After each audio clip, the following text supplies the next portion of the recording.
Après 2 jours d'un périple de 75 km autour de Compiègne, les 50 tacos du rallye des ancêtres ont retrouvé la cour du château impérial ce dimanche 7 octobre pour clore cette 28e édition et se montrer une dernière fois à un public toujours aussi friand de ces belles mécaniques.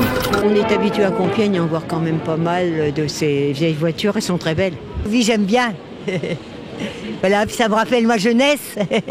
On regarde, on admire, on pose des questions aux propriétaires. Tout est prétexte à approcher ces véhicules d'avant 1905, comme cette Docoville de 1901 de Sébastien. Elle a appartenu à mon arrière-grand-père qui l'avait acheté neuve. C'est une voiture qui est toujours restée dans la famille.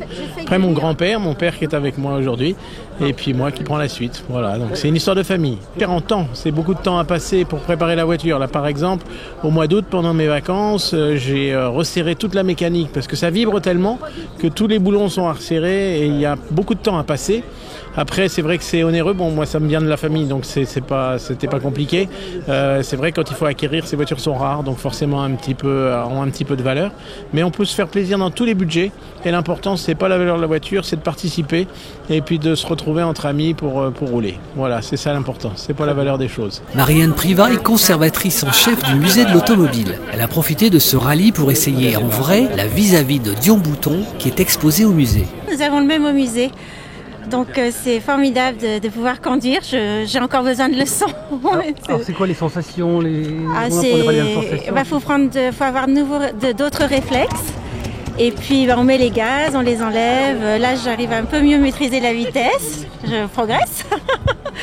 Mais on va à 30 à l'heure, c'est formidable, même quand il pleut.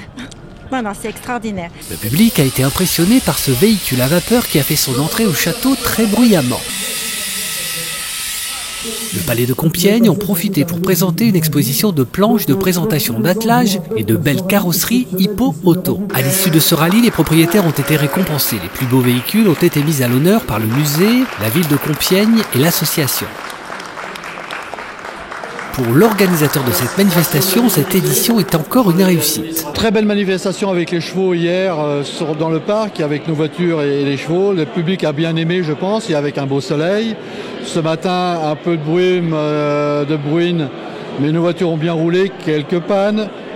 75 km avec des voitures d'avant 1906, c'est normal. Mais tout s'est bien passé, tout le monde avait le sourire, tout le monde est heureux. Un président organisateur heureux, que du mieux.